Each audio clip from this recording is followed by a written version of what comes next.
Subscribe करें super TV channel को और बेल आइकन को प्रेस करें लेटेस्ट वीडियोस और इन्फॉर्मेशन के लिए। अस्सलाम वालेकुम दोस्तों, की हाल चाल है। मैं थोड़ा मेज़बान मोहम्मद शाह ते जेडे वीर अपने चैनल ते नवे आए उन्होंने रिक्वेस्ट है कि चैनल को सब्सक्राइब करो।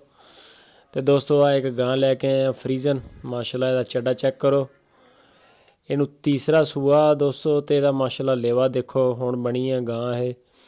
ਇਹਦੇ ਪਿੱਛੇ ਹੈਗੀ ਆ ਫੀਮੇਲ ਬੱਚੀ ਆ ਤੇ ਦੁੱਧ ਇਹਦਾ ਇਸ ਟਾਈਮ ਜਿਹੜਾ ਕਰੰਟ ਮਿਲਕ ਹੈਗਾ ਵਾ ਉਹ 16 ਕਿਲੋ ਤਕਰੀਬਨ ਦੋ ਟਾਈਮ ਦਾ 16 ਕਿਲੋ ਦੁੱਧ ਦਾ। ਤੇ ਰਿਕਾਰਡ ਇਹਦਾ ਵੈਸੇ ਹੈ ਯਾਨੀ ਕਿ ਜਿਹੜਾ ਸਾਬਕਾ ਰਿਕਾਰਡ ਆ 24 ਲੀਟਰ ਤੱਕ ਦੁੱਧ ਹੈ ਇਹਦਾ।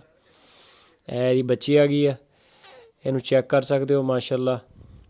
ਲੋਕੇਸ਼ਨ ਇਹਦੀ ਹੈ ਖੁਸ਼ਾਬ ਸਿਟੀ। ਡਾਕਟਰ ਸਾਹਿਬ ਦਾ ਨੰਬਰ ਚੱਲ ਰਿਹਾ, ਡਾਕਟਰ ਨਾਸਿਰ ਸਾਹਿਬ ਦਾ। ਤੁਸੀਂ ਇਹਨਾਂ ਨਾਲ ਰਾਬਤਾ ਕਰੋ। ਜੇਕਰ ਕਿਸੇ ਵੀਰ ਨੂੰ ਪਾਸ ਆਵੇ ਤੁਸੀਂ ਲਵਾਈ ਲਾਈਵ ਚੁਆਈ ਚੈੱਕ ਕਰ ਸਕਦੇ ਹੋ। ਕਾਰਗੋ ਦੀ ਸਹੂਲਤ ਮੌਜੂਦ ਆ। ਤੇ ਅਗਰ ਤੁਸੀਂ ਬਿਹਤਰ ਸਮਝੋ ਤਾਂ ਤੁਸੀਂ ਖੁਸ਼ਹਾਬ ਸਿਟੀ ਨਾਲ ਡਾਕਟਰ ਸਾਹਿਬ ਉਹਨਾਂ ਦਾ ਫਾਰਮ ਵਿਜ਼ਿਟ ਕਰ ਸਕਦੇ ਹੋ।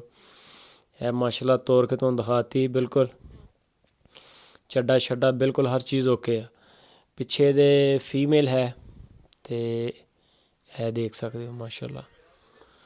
ਤੀਸਰਾ ਸੂਆ ਕਰੰਟ ਮਿਲਕ ਇਹਦਾ ਜਿਹੜਾ 16 ਕਿਲੋ ਤੇ ਜਿਹੜਾ ਰਿਕਾਰਡ ਮਿਲਕ ਹੈ ਇਹਦਾ ਯਾਨੀ ਕਿ ਸਾਬਕਾ ਉਹ 24 ਕਿਲੋ ਤੱਕ ਹੈ।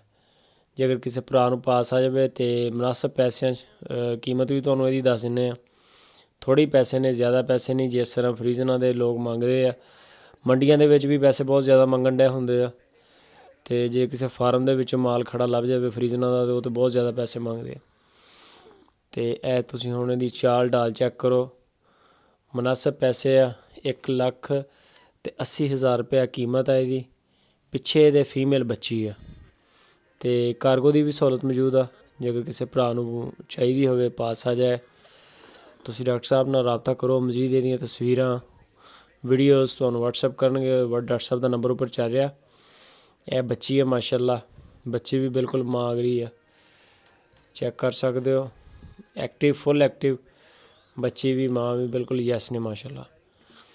ਤੇ ਜੇਕਰ ਕਿਸੇ ਭਰਾ ਨੂੰ ਪਾਸ ਆ ਜਾਏ ਮਾਲ ਤੇ ਕਾਰਗੋ ਦੀ ਸਹੂਲਤ ਮੌਜੂਦ ਆ, ਡਾਕਟਰ ਸਾਹਿਬ ਨਾਲ ਰਾਬਤਾ ਕਰ ਸਕਦੇ ਹੋ। ਲਾਈਕ ਕਮੈਂਟ ਸ਼ੇਅਰ ਲਾਜ਼ਮੀ ਦੋਸਤੋ, ਇਹ ਬਿਲਕੁਲ ਫ੍ਰੀ ਆ। ਤੇ ਆਪਣਾ ਬਹੁਤ ਸਾਰਾ ਖਿਆਲ ਰੱਖਣਾ। ਮਿਲਦੇ ਹਾਂ ਫਿਰ ਇੱਕ ਨਵੀਂ ਵੀਡੀਓ।